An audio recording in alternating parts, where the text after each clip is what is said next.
Welcome to the Postpartum Coach podcast, where we embrace our needs as moms, we learn to lead ourselves first, then our families, and where we create our own healing from the inside out to find our way to the work we were meant to do in this world.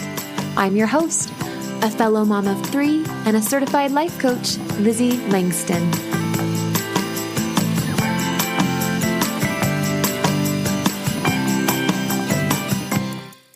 Well, hello everybody. Good morning. I am recording this on a Tuesday. There's no reason to be putting a podcast episode out today, but I just wanted to. I was thinking of you all and what you might be needing in the way of support right now. And specifically, I was thinking about the holidays, and some of us are staying home, so that'll be different. And then others of us are going to be visiting family, and that's different if you're not with family all of the time. And from personal experience, as an adult child, right, I know sometimes it can be tricky to get around family and to see yourself, to literally watch the landslide of you sliding back into teenager mode or something like it. And it can be frustrating, especially if you're like me, you're really self-aware. You take pride in the fact that you've made a lot of progress on your own with your little family. You're a strong-willed individual woman, and then you get around family, and for whatever reason, you notice yourself kind of falling back into, or that's the way I phrase it, right? Falling back into it sounds so dramatic, but sometimes we genuinely just get a little bit bogged down, and it can be hard in a new setting and with new people to stay aligned with who we feel like we are today, especially if those people, maybe one way you might phrase it is they don't bring out the best in you, or if they are just difficult personalities, right? All of these ways that we talk about our family sometimes. And I just want to support you. So today I have 3 little goodies, maybe 4, that I've thought about. And I also want to give a shout out to my beautiful, lovely, amazing clients as well, because they so bravely, they got back from Thanksgiving, and some of them are like analyzing, okay, how did it go? How did I do? Analyzing in the best way, as in, do I like how I showed up? And many of them prepared with me to be around family for Thanksgiving. And then also we're going into Christmas now, and that might be coming up again for many of you. So just want to share some of the things that they and I went through and that I have learned personally with my own family as an adult, an adult woman who is also a child and a sister and a cousin and all the things.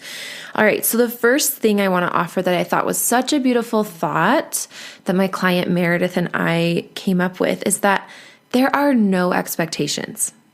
I love this thought. It felt so squishy, yummy, warm and fuzzy. And let me tell you what I mean by it. And how you can use it. So a lot of times the biggest obstacle, if we step back and look at what goes wrong or where we kind of get off course and stop being true to ourselves and acting the way that we want to when we're with our family, is oftentimes because of one of 2 things. Either we had an expectation for ourselves when we went to visit family and we're not meeting it in the moment and we get frustrated and whatever, we go down that rabbit hole. Or we are spending our time and energy thinking about the expectations of the people who we are with. So one example of that might be, let's say you're together for Christmas dinner and you really don't want any turkey, but your mom, you notice, really thinks it's important that everyone serves themselves turkey. And you are like in her head thinking about her expectation and her feelings versus doing what you really want to do, which is listen to your body and eat intuitively and just do what you feel like. And maybe you'll have some turkey later, maybe not. But what happens is we get so focused on our mother's expectations, for example, right, that we get off track with what feels good to us. And what this creates is a bit of resentment. Now, maybe that's a small thing. Okay, it's fine. I'll just dish up some turkey. I'll take a couple bites. Not a big deal. Give some to the dog under the table or put some on my daughter's plate. Right? But ultimately, that resentment sits there and it can build up over time.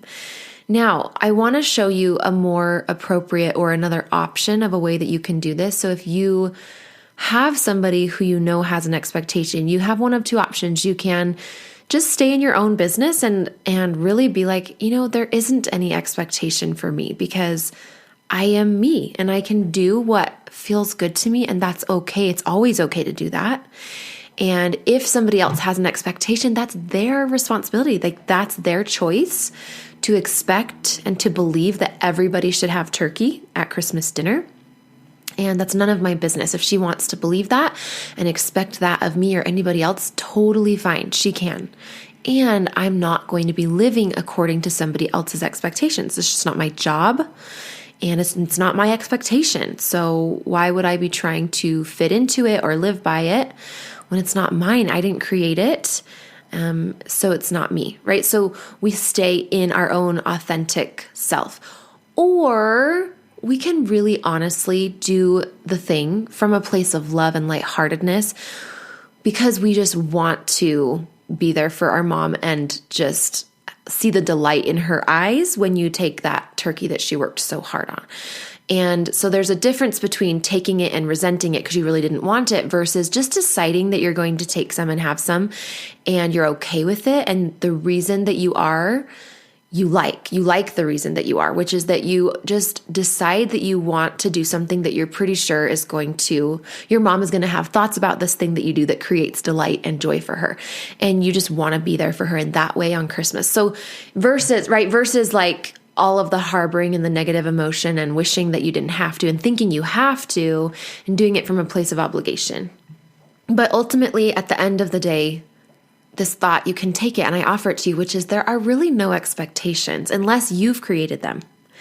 So don't be putting anybody else's expectations in your brain because those are not yours. They're none of your business. Those are your parents or whoever else's. And I think that will be really, really helpful. I wanted to also add into this point of no expectations. I stayed at home for Thanksgiving by myself with my little family that I've created, my 3 kids who are 6 and under. To say that they appreciated Thanksgiving dinner would be an overstatement. I think that they thought it was fun that mom and dad were in the kitchen together and we were playing music, Christmas music or whatever. But at the end of the day, they were like, what? This is different than we usually eat. And I don't really like this and blah, blah, blah, blah, blah. It was very anticlimactic. And so this thought can come in handy if you are staying at home for Christmas when typically maybe you would, in a non-pandemic year, you might be going out and visiting family. And that's a very normal thing. And so something that's not normal is you staying home.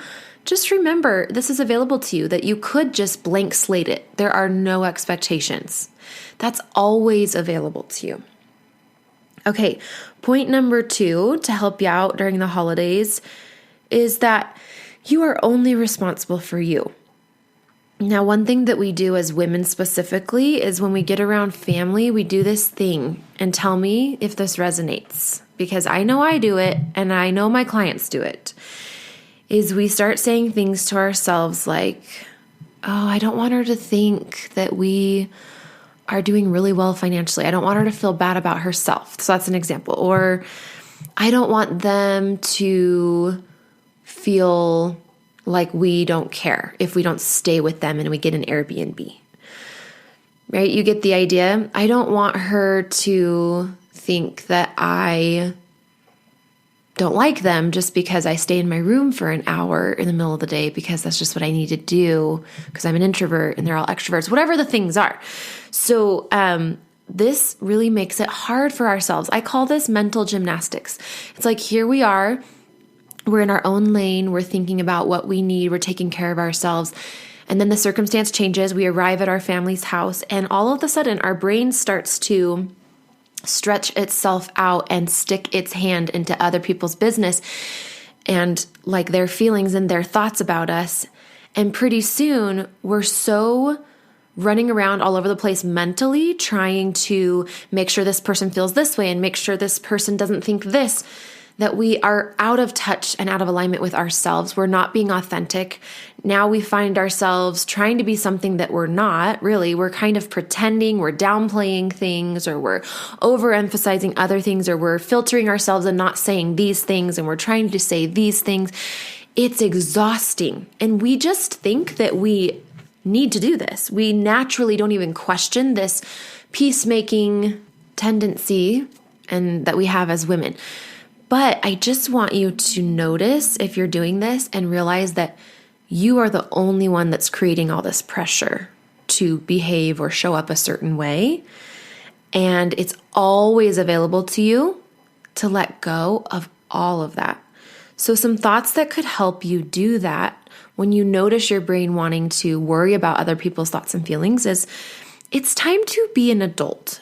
And what an adult does, like an emotional adult, is she takes care of her own emotions, and from an authentic place of a cup that is filled and she's taken care of because she puts herself first, she's able to give authentically instead of pretending or trying to be something that she's not. Don't you feel like that's kind of a teenager thing to do? And I still catch myself doing this sometimes. So to be real. So it's like, but ultimately all of us collectively can shift into this place of, I'm not going to try to people please anymore. I'm not going to try to be something I'm not anymore. And that's always available to you. You just have to get comfortable with other people having thoughts and feelings about that because, and this is another thought that could help you, is you actually can't not control, like we can't control other people's thoughts. If we could, it might feel so nice and warm and fuzzy, but that's not the plan. That's not how this existence works anyway, right? So I want you to try to play this game with yourself to find how that can actually be the best thing. And I want to challenge you to feel the freedom that comes when you really, really let go of other people's thoughts. So what that means, let me give you an example. Let's say you're doing a virtual Christmas party with your family and let's say your mom asks you, hey, aren't you going to do this, this, and this? And you're like, nope, I'm not, I'm good.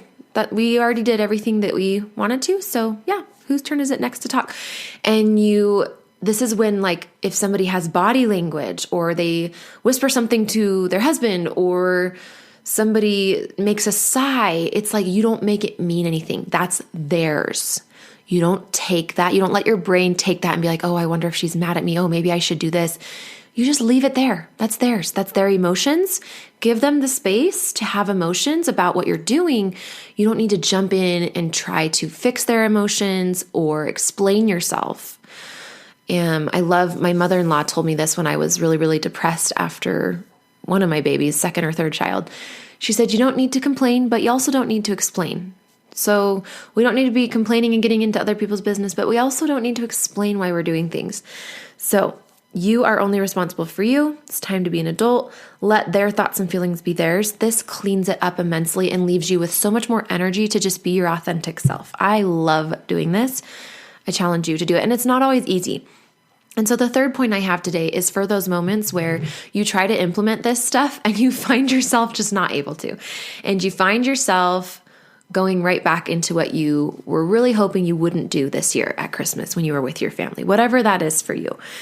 So this third point is give yourself grace and space. Now, I know that we all kind of want to do this and we know that we should do this more often and we're like, oh, but how do you actually do it? All actions and results come from our thoughts, which create our feelings, and our feelings are like the fuel that drive the actions. And so if you want to give yourself more grace and space, first let me make a case for why, and then we'll talk about how. So why would you want to have more grace with yourself when your brain is telling you, oh, I should have been able to change this by now. Oh, I didn't want to say that. I didn't want to act this way this year. Here's why this happens. Here's why it can be so hard to change around family. There's two reasons. Number one, and this is fascinating, you guys, but I've just kind of, as I've pondered, I've reflected, and with what I know about the brain, here's what I have for you. So number one, the people that you are around, their brains have years of cognitive bias. In other words, your brain and their brains, okay, so let's just take their brains, for example. When they have a thought about you or a belief that's been there for years, like she loves animals, and or like, that's a really random one. I'm pretty sure my brothers think that about me. Let's just take one like she's really sensitive and overdramatic. Okay, so let's say you have people in your family that they say that to you and you kind of get the idea they believe that about you. The chances are you might have been that way at one time, or you might have believed that you were that way one time. I actually did believe when I was younger that I was dramatic, and people in my family would tell that to me. And now I'm kind of split between I totally am. Let's just own that. I kind of like some good drama in my life. I'd be a good actress. And then I also vacillate between that and, oh, people calling you dramatic is what humans do when they don't like how they feel. So instead of just like feeling the discomfort of watching you express your emotions in the way that you are, they just point the finger at you and they're like, oh, you're being dramatic. And it's just a way that people kind of diffuse the discomfort that they're feeling. So I kind of have both of those thoughts about it. So when I get around people, and I want you to think about when you get around your family and they have any belief about you, and it's been there for years, and you might have also shared that belief at one time, even if it's no longer true about you and you don't believe that about you, there's two things that happen. Number one is their brains want to prove them right. Just like your brain, all of our brains are programmed to prove their own beliefs and thoughts right. And so they're going to find evidence and be looking for evidence, not in like a criminal, they're like pestering you sort of way, but naturally the brain just wants to prove itself right. So they're always going to be looking for evidence to you being dramatic. And then your brain wants to go to what's familiar. So if you used to be dramatic or you used to think that you were dramatic, it might be easier for your brain to start to get on your case and show you how you're being dramatic, even though that might not be a belief that you struggle with when you're at home by yourself doing your own thing away from extended family. Let's do one more example of this. Let's say you in your family you've always been known as the social butterfly, and you're so very social, you're very extroverted. And in the last maybe decade of raising your family and only seeing your extended family occasionally, you've started to realize that you're actually pretty introverted and you're pretty happy at home. And so you get around your family and they see things like, what's wrong with you? Where's the crazy Lizzie? Or what's the party happening? Like, why aren't you being more blah, blah, blah, blah? And so their brain, right, they might have this belief that you're this social butterfly, but you've actually changed. So that can be another place where friction happens is you are always up to date with the nuances of your self-concept and your personality changes, and they might not be. And so they might be expecting something different, and you might naturally want to fill their expectations, and you might just naturally gravitate towards being the person that they think that you are, because that's comfortable and it almost feels like control, and it's probably just who you used to be. And when you're around people who believe you to be that person, it's really easy to just be that person, almost like you're doing it for them, or for your past brain who used to think that way about you. So I just want you to notice that that's why it's so easy to fall back into who we are, is because of our family's cognitive bias, our family's beliefs about who we are that might be outdated, but they're still there for them. And then our brain loves to do what's familiar, and we love to kind of just like lay back into that old self-concept because it was so familiar for so long. And it's possible that the ways that you have changed are more recent versus like 20 years of, living at home and being around that family.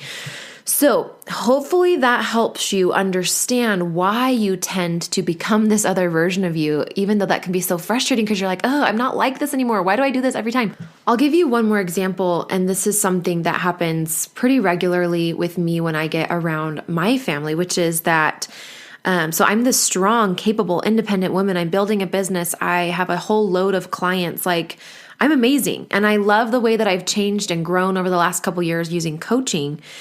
And for whatever reason, when I get around my family, like I get into this place of shame, like I am not enough. And I know I can feel it so distinctly in my body because in my business, I always feel like I'm enough. And even if I have failures or I fall on my face and a launch doesn't work or something, random stuff like that, I am always able to find this belief, I am enough. And I feel it in my motherhood, I would say 99% of the time now. And so it's really difficult for me to go back into this shame storm, I call it, of getting around sisters-in-laws or, other people, like, for example, I'm the youngest in my family by a lot. I'm the youngest of 9 children combined. It's a second marriage. So my mom had 6 kids and my stepdad 3. And so there's 9 total. And sometimes I can feel a fool when I'm parenting my kids. And there's these parents that have over a decade more than I do of parenting children. And I can get in my head a lot and feel like, oh, I don't know what I'm doing. And it feels very vulnerable. And I can like shut down and just want to withdraw. And I get into this shame storm of I'm not good enough. I don't know what I'm doing. And I would love to be like, okay, that's not going to happen this time. But I'm also just open to it might. I might just feel some shame. That might just be something that my brain does in a way that I can't always get ahead of. No matter how many tools I have, I'm still human. And this shame storm still happens for me sometimes. And so the last thing that you need when you're experiencing something like that, and the last thing that I need, is an onslaught of self-judgment on top of something that's already difficult and that we're already disappointed about. So I just want to offer to you that this is where grace just comes in. It's like, this is the part, and this is a thought that really helps me get into grace, is this is the part where I'm human and I just feel this, and I just feel it and it's just happening. And there's nothing to do about it. Nothing's gone wrong. This is just the part where I'm human. Another thought that I absolutely love, and I'll leave you with this one, you guys, is of course I feel this way. Of course I do. I care what these people think. I'm in the middle of reframing my self-concept in my late 20s, early 30s. And these people, think these other things of me, which is totally their right. And there's just a little dissonance there sometimes. And of course I'm feeling this way. Nothing's actually gone wrong. So with those thoughts, I hope they provide a lot of grace and space for you as you're around your family. So just to recap, there are no expectations. Unless you're in other people's heads, technically it's available to you to have no expectations. You are only responsible for you. And grace and grace and space is always available to us. And no matter how strong we are and how much we've progressed, we're still human. So of course you're going to feel these things. I hope that helps you this holiday season and that you can just love all of it no matter what comes up for you. And then, of course, for my clients, it's so fun to bring it all back and delve into it in a coaching session and notice, oh my gosh, I noticed I said this and it came out of nowhere. Or I noticed I really felt this. Or when my parents said this, I didn't freak out like I normally would have. So I encourage you after the holidays to for sure take some moments to celebrate how you've grown and how you did it just a little bit more like how you wanted to over last year. I love you guys. No expectations and happy holidays. Hey, Lizzie here. I've helped dozens of postpartum moms just like you to manage their postpartum anxiety and deconstruct their postpartum depression. It's really easy for me. So if you're ready to feel better, I know the way. Let's chat on the phone. Set up a time by going to LizzieLangston.com/consult. It's pretty simple, and I will be calling you soon.